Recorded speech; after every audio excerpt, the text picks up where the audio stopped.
मुख्यमंत्री नीतीश कुमार ने कैबिनेट में कई बड़े फैसले लिए हैं। नीतीश सरकार ने बिहार में बेरोजगार युवाओं को भत्ता देने का फैसला लिया है। इसके साथ ही राज्य कर्मियों के हाउसिंग अलाउंस में भी इजाफा किया गया है।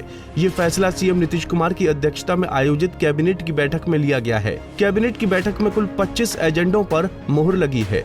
बैठक में मनरेगा के तहत बिहार बेरोजगारी भत्ता नियमावली 2024 को मंजूरी दी गई है। इस नियमावली के तहत बेरोजगारों को रोजगार के लिए आवेदन देना होगा। आवेदक को 15 दिनों के भीतर रोजगार नहीं मिलता है तो मांग तिथि से समय सीमा के भीतर दैनिक बेरोजगारी भत्ता दिया जाएगा। नीतीश सरकार ने सरकारी कर्मचारियों के हाउस अलाउंस में इजाफा किया है। राज्य वेतन आयोग की अनुशंसा पर हाउस अलाउंस के मौजूदा दर में संशोधित किया गया। इस संशोधन को कैबिनेट की मंजूरी मिल गई है। कर्मियों के हाउस अलाउंस में 1 से 4% तक बढ़ोतरी की गई है। पटना जैसे वाई श्रेणी के शहर में हाउस अलाउंस 16 से बढ़ाकर 20% किया गया है। बिहार सरकार ने कंजीटेंसी फंड में भी इजाफा किया है। इसे 350 करोड़ रुपए से बढ़ाकर 10,000 करोड़ रुपए करने का फैसला लिया है। और 100 दिन तक, मतलब आपका लिमिट है, अपर लिमिट 100 दिन ही है, 100 दिन तक रहेगा। जो भी मनरेगा मजदूरी दर है, जो भी सरकार तय करती है मजदूरी दर, अब ये मैं आपको नियमावली बता रहा हूँ। मजदूरी दर आप वेबसाइट पे देख लीजिएगा।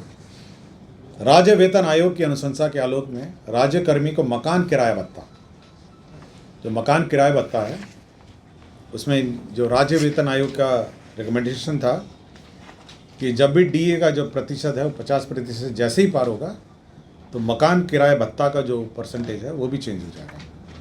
तो पटना में मूल वेतन का 20% होगा।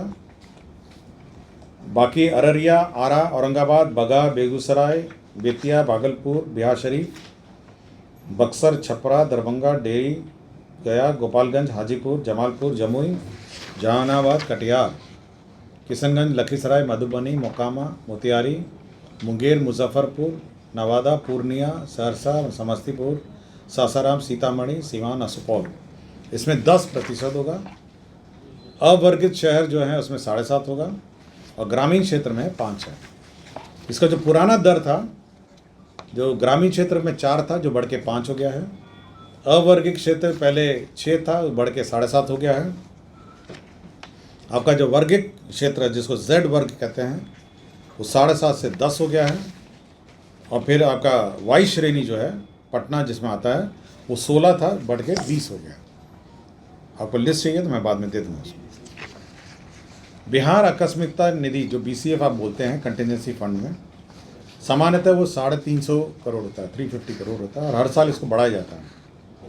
तो इसको बढ़ा के 10,000 करोड़ कर दिया है ताकि समय समय पे ये BCF जो एडवांस लिए जाते हैं उसकी सीमा निर्धारित कर दी है। वहीं सरकारी विभागों में अनुबंध पर काम कर रहे कर्मचारियों को नीतीश सरकार ने सेवा विस्तार देने का फैसला लिया है।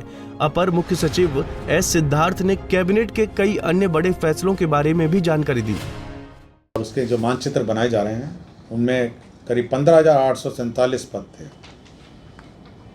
और जिसमें एक नियमित थे 1,339 और बाकी 14,508। तो इन सभी पदों का 1 अप्रैल 2024 से बढ़ाकर 31 दिसंबर 2025 तक कर दिया जा रहा है। तो यह भू सर्वेक्षण जो स्पेशल सर्वे चल रहा है उन्हीं के कर्मी हैं और उनका सेवा विस्तार किया गया। हाँ, ये वही है, वही। हाँ, ये जो नहीं, ये 10,000 वाले तो नए वाले हैं। ये पुराने जो 10,000 से पहले जो बहाल हुए थे, जो सर्वे कर रहे थे, उनका 1 अप्रैल से विस्तार किया जाना था। अब ये 1 अप्रैल से विस्तार कर 31 दिसंबर 2025 तक किए जाएंगे। स्वास्थ्य विभाग का प्रस्ताव था, भारतीय उपचर्या परिषद नई दिल्ली द्वारा निर्धारित मानक के आलोक में राज्य के पुराने 22 ANM एवं पुराने 6 GNM ट्रेनिंग स्कूल में जो पद सृजन है 247 पद सृजित हुए हैं।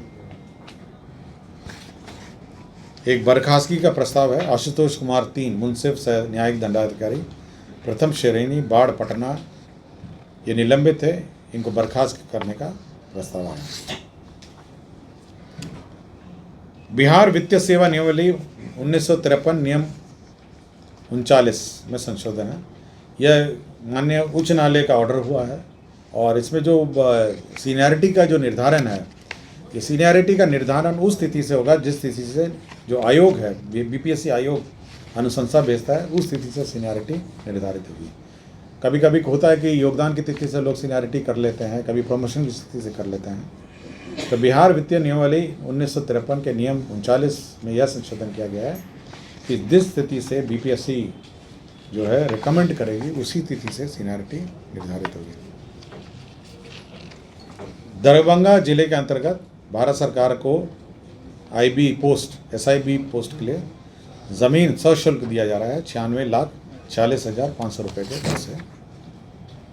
गोपालगंज में जिला अंतर्गत कटेया अंचल में 1 लाख लीटर का प्रतिदिन क्षमता का मिल्क प्रोसेसिंग केंद्र के लिए ज़मीन दिया जा रहा है। मिल्क प्रोसेसिंग केंद्र है, इसके लिए करीब 10 एकड़ किस्म गैर मुजरा मालिक परित कदीम और 1 लाख लीटर का फूड मिल्क प्रोसेसिंग का यूनिट लगेगा। तो 10 एकड़ का ज़मीन इनको गोपालगंज जिला अंतर्गत कटेया अंचल में दिया जा रहा है। औरंगाबाद जिला अंतर्गत रफ़ीगंज अंचल में आपको पता है कि वहाँ से डेडिकेटेड फ्रेट कॉरिडोर जा रहा है। तो डेडिकेटेड फ्रेट कॉरिडोर का ज़मीन दी जा रही है 70,83,350 रुपये। नवादा जिला के अंतर्गत रजौली अंचल में महिला डिग्री महाविद्यालय रजौली को भवन निर्माण हेतु जमीन दी जा रही है। ये एक प्रस्ताव था।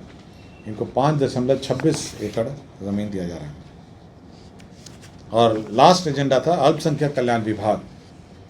ये जो अल्पसंख्यक विकास निगम है वह राष्ट्रीय अल्पसंख्यक विकास निगम से लोन लेती है।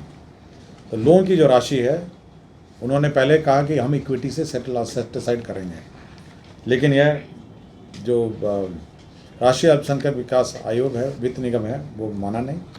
अब ये प्रस्ताव ये है कि जो 20 करोड़ 72 लाख है राशि है, वो बकाया राशि जो है उसमें जो निगम में अर्जित सूद है उससे भुगतान होगा।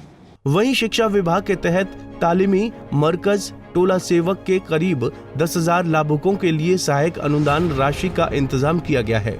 इसके लिए 7 अरब 64 करोड़ 24 लाख रुपए सहायक अनुदान की राशि की निकासी की कैबिनेट से मंजूरी मिली है। पंजाब केसरी टीवी के लिए पटना से अभिषेक कुमार की रिपोर्ट।